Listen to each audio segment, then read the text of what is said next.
At 07:30 hours on September 19, 1944, the crisp morning air of Aachen, Germany, carried a mix of diesel, damp earth, and the quiet tension of men preparing for battle. Staff Sergeant Lafayette Leif Poole stood beside his Sherman tank, inspecting every detail with the precision of a master craftsman. Around him, dozens of Sherman tanks sat in formation, their crews methodically running pre-combat checks. The engines coughed to life, filling the staging area with mechanical thunder. The ground vibrated beneath 33 tons of steel, each machine a potential instrument of destruction in the hands of men trained for survival. Poole, 25 years old, had already spent 81 days in continuous combat, racking up 12 confirmed tank kills. The German defenders were dug in, their lines fortified with Panther and Tiger tanks, concealed anti-tank guns, and carefully camouflaged positions. Intelligence reports warned of 2 entire Panther companies defending the approaches to Munsterbusch. Poole's unit would face them head-on. Poole had commanded Sherman tanks for 3 months. He knew every nuance of the M4A1, a 33-ton medium tank powered by a Continental R975 radial engine, producing 350 horsepower, armed with a 76mm gun, capable of 30 miles per hour on roads and 20 across rough terrain.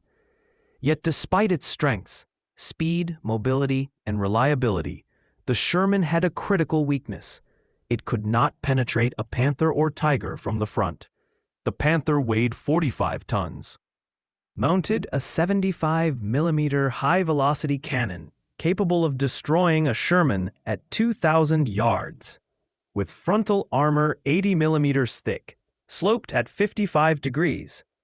The Tiger, even deadlier, tipped the scales at 56 tons, wielding an 88mm gun, with frontal armor up to 120mm thick. Capable of annihilating a Sherman at over 2,500 yards. Doctrine dictated that Sherman crews avoid frontal engagements with heavy German tanks, relying instead on maneuver, flanking, and artillery support. But Poole had learned the hard truth. In the chaos of combat, the battlefield rarely offered perfect positioning. Hesitation meant death. Poole's success wasn't his alone. His crew operated as a single, instinctive organism.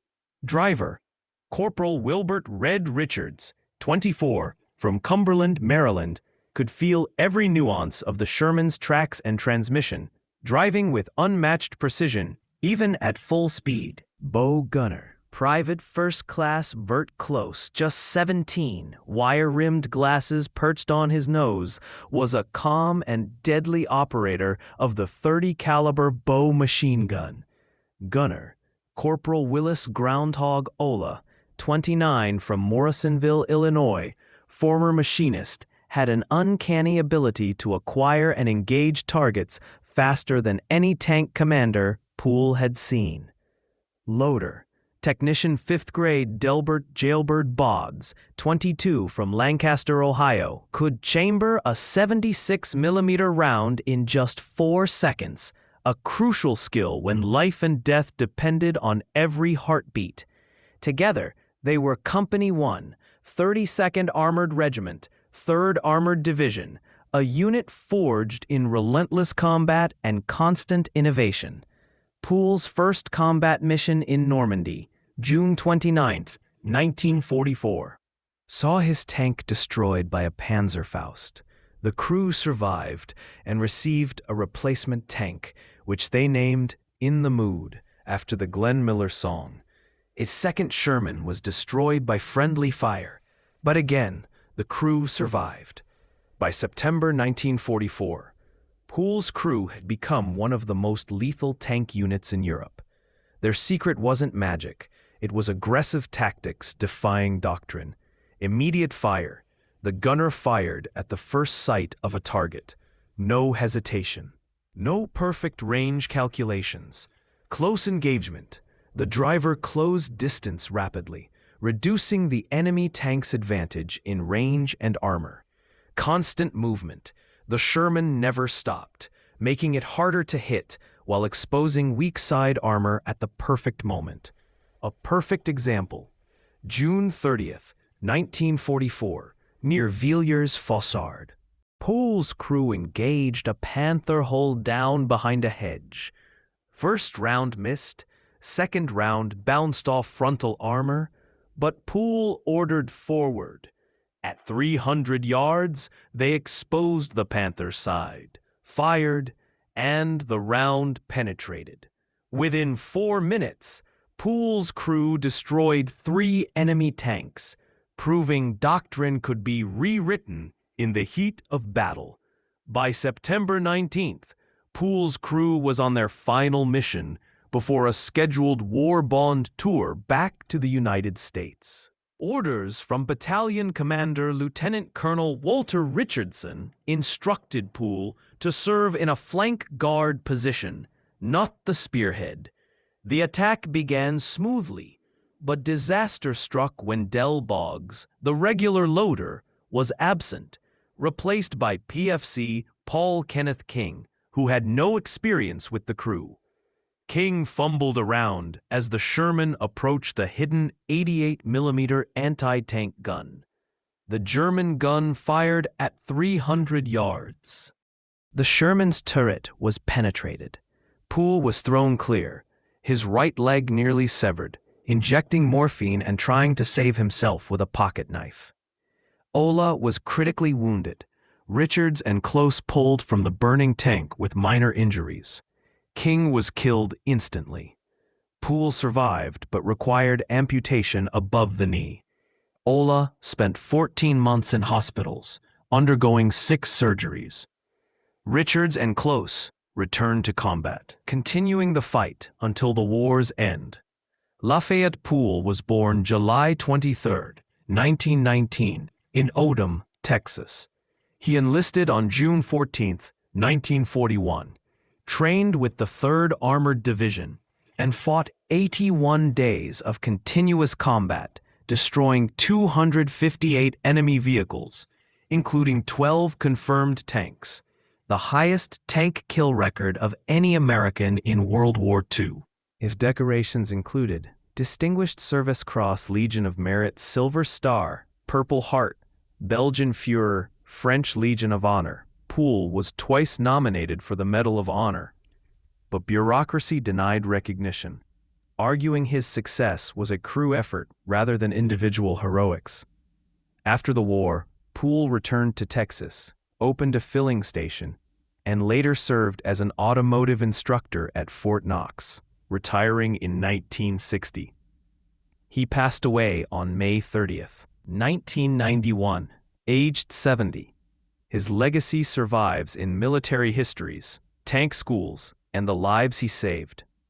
Poole's tactics, aggressive, close, and fluid, reshaped American armored doctrine, proving that ingenuity, coordination, and courage could overcome superior enemy technology.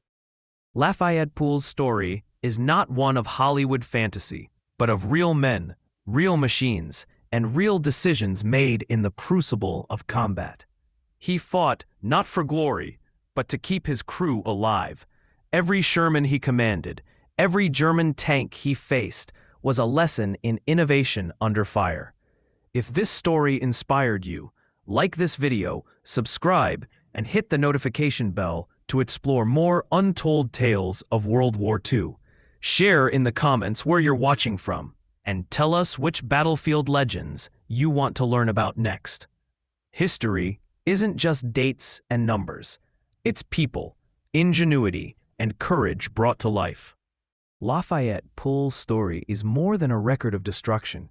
It is a testament to ingenuity, courage, and leadership under fire.